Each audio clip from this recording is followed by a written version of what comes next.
Hello, everyone, and welcome to Sierra Business Council's new Climate and Energy Outlooks for Sutter, Yuba, and Butte counties. Thank you so much for joining us today. Our presentation will likely run about 20 minutes with question and answer at the end. Today, we'll be discussing our Climate and Energy Outlook handouts for Sutter, Yuba, and Butte counties and review next steps for energy efficiency. My name is James Sedlak, Civic Spark Fellow with the Sierra Business Council and lead for this project.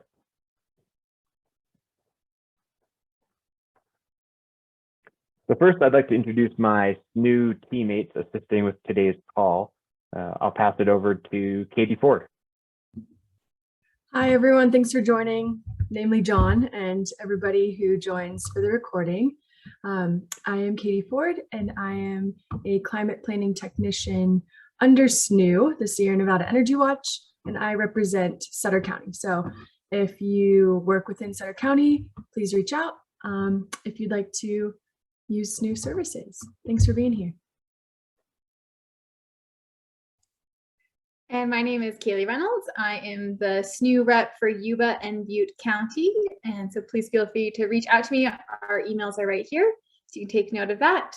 And if you're in Yuba and Butte, I'm happy to help. Back to you, James. Thanks, Kaylee. Thanks, Katie. And again, we'll be dropping our emails in the chat box at the end of the presentation if you'd like to get in touch. So to give you a brief overview of the agenda, we're going to discuss the Sierra Business Council, what the climate and energy outlooks are, general tips on energy efficiency, what the Sierra Nevada Energy Watch, or SNEW, can do for you, as well as funding and training opportunities. So Sierra Business Council is a nonprofit based in Truckee that serves the Sierra Nevada region through its triple bottom line approach, focusing on the economy, environment, and community. Within Sierra Business Council, the Sierra Nevada Energy Watch program, also known as SNEW, strives to expand energy efficiency within the region and help communities save money. It's a no-cost program for public agencies and small businesses funded by PG&E. The Sierra Climate Adaptation and Mitigation Partnership is a cross-sector membership of businesses, public agencies, nonprofits, and more, which facilitates regional climate adaptation and mitigation strategies. It's funded by Proposition 68 Resilient Communities grant from Sierra Nevada Conservancy, and it's currently working on a vulnerability assessment for the Sierra Nevada region.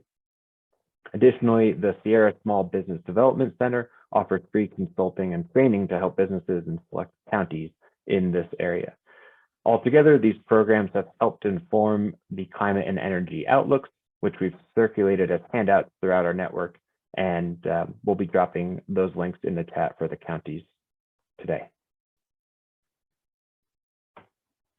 So the goal of the climate and energy outlooks is to highlight county climate projections, related energy impacts, and discuss potential solutions.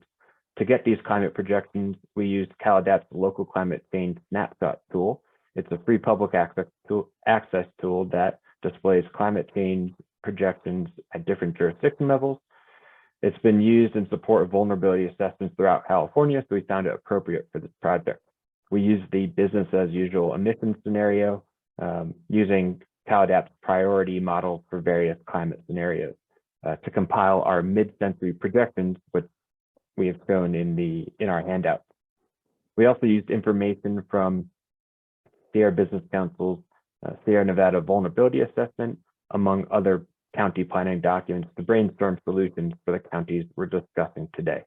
For this project, we examined 3 key indicators: extreme heat, wildfire as projected acres burned annually, and projected dry spell conditions. So first, we're going to look at annual acres burned for Sutter and Yuba counties. The y-axis on the left shows the annual acres, and the x-axis shows the years. And here we actually see an interesting case of Sutter County having a very small projection of increased acres burned, with Yuba County being around 34%.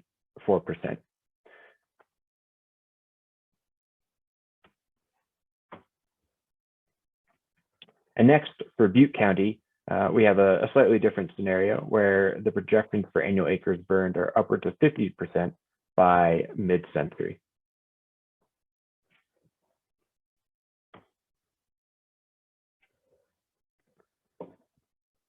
So some common impacts associated with increased wildfire risk include public safety power shutoffs, causing disruptions to critical appliances like wells and medical devices, smoke hazards and unhealthy breathing conditions, threatened assets, especially like deteriorated buildings and other infrastructure, unexpected evacuations, leaving energy-consuming appliances running.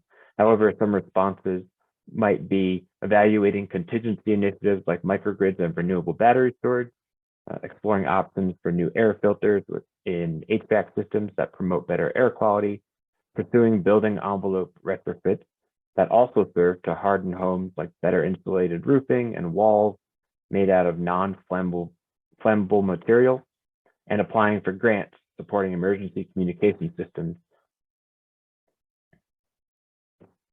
Next, we'll look at the dry spell condition graph showing the projected maximum number of consecutive days with precipitation less than 1 millimeter.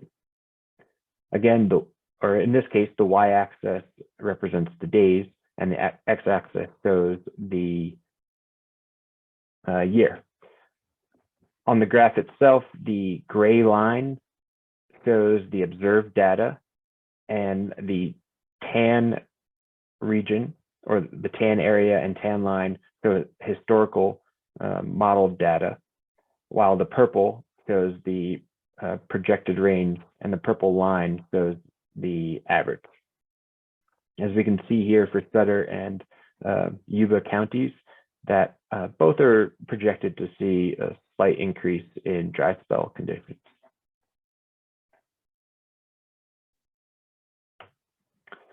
And next, for Butte County, we have the same data in the graph that shows also a slight increase in dry spell conditions.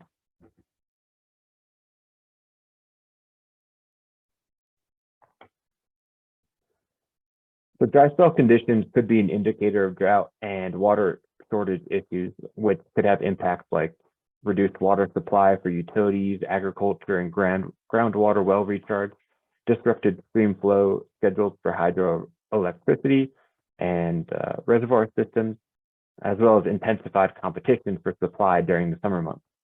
However, some ideas for response include conducting water use audits to improve efficiency and cut unnecessary costs, installing upgrades like low flow fixtures, efficient landscaping, and leak detection devices, and developing energy action plans with goals, strategies, and actions for reduced water use. And lastly, we'll look at extreme heat graphs. Extreme heat graphs show days that are defined as a day in a year when the daily maximum temperature exceeds the threshold listed above each graph. So for Sutter County, the threshold is 104.2 degrees Fahrenheit, and Yuba County is 101.2 degrees Fahrenheit. The y-axis shows the days, and the x-axis again shows the years for the projection. The gray line that runs from about earlier in the 1900s to around 2020 shows the observed data. The tan area is a historical modeled data. The tan line is the average for that data, and then the purple is the projections. Again, the region or the area being the range, and the line being the average. And so in the case of extreme heat days for Sutter and Yuba County, both counties are projected to see upwards of 600 to 650% increase. And next, for Butte County, we also see a similar increase by mid-century for extreme heat days.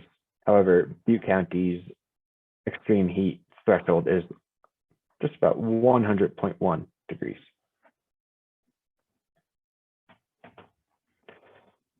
So extreme heat and general warming trends may have strong influences on other forces like drought conditions and wildfire risk. However, energy impacts include higher demand for cooling and operating devices like medical machines that keep people comfortable, fatigue among individuals to learn or perform, heat stress and temperature swings on building regulating systems.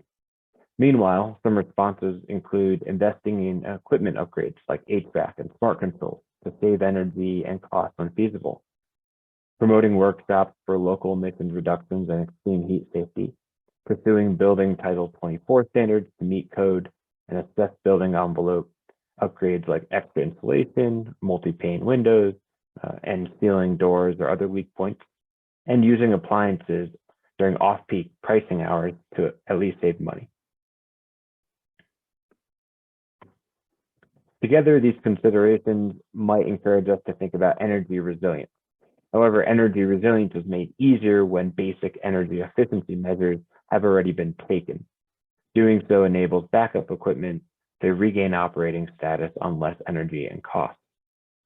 This slide shows many ways public agencies and businesses can work towards energy efficiency. However, some very basic steps include swapping old light bulbs for LEDs, investing in smart control systems like auto thermostats or motion sensor switches, weatherizing and insulating your building, installing water-saving appliances. At the end of the day, energy efficiency aims to use less energy, save money, and reduce emissions. And for help thinking about solutions, we encourage you all to consider connecting with SNEW. The SNEW team assists clients with energy efficiency services, including project management, building energy audits, facility benchmarking reports, education and training webinars, greenhouse gas inventories, energy action plans, and other financial support and guidance. To date, program successes include 25 million kilowatts of saved energy for thousands of customers, 30 plus greenhouse gas inventories for public agencies, more than 12 energy action plans and climate action plans, and more. And if you have a project in mind, one popular financing option for public agencies and small businesses is on-bill financing. OBF is essentially a loan from PG&E determined by energy savings and associated project costs, which gets paid back through the customer's utility bill. When the project has been completed and the loan is paid off, customers can expect to see lower utility bills. Major benefits of OBF include zero out-of-pocket costs, as demonstrated in the graphs on this slide, 0% interest, financing terms, and bill neutrality, meaning your bill should not increase during this process.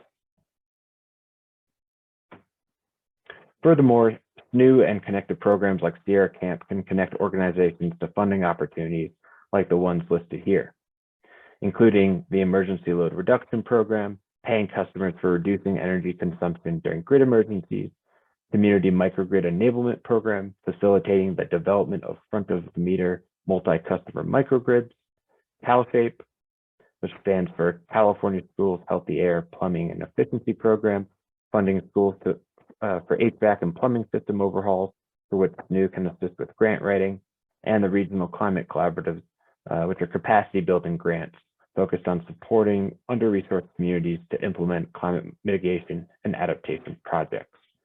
These links will be dropped in the chat.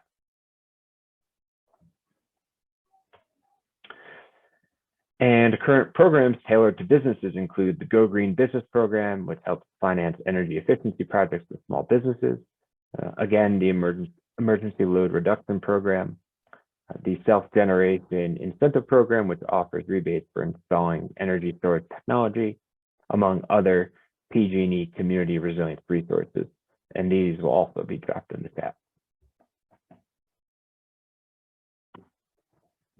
Furthermore, we've added some PG&E training opportunities you might find useful. This new program has limited offerings for up to 65% discounted rate on the building operator certification courses and webinars listed at the top of this slide, which aims at teaching building engineers and maintenance personnel how to make their buildings more comfortable, efficient, and environmentally friendly. For learning center courses like the ones listed here, you can visit PG&E's training platform, register an account, and start exploring the full catalog of topics. And again, these links will be dropped in the chat.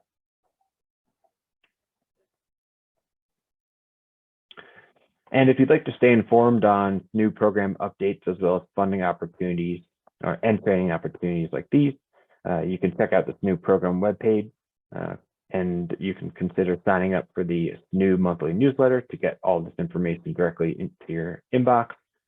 Or if the vulnerability assessment work and the climate projections was interesting, you can explore Sierra Camp's vulnerability assessment webpage. And we'll drop these links in the chat as well.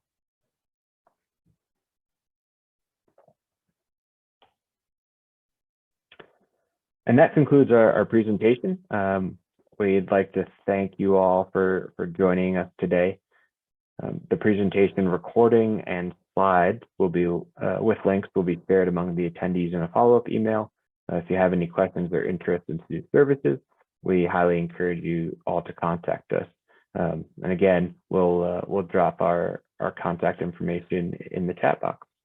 And so with that, I will stop recording and sharing my screen so we can open up for question and answer.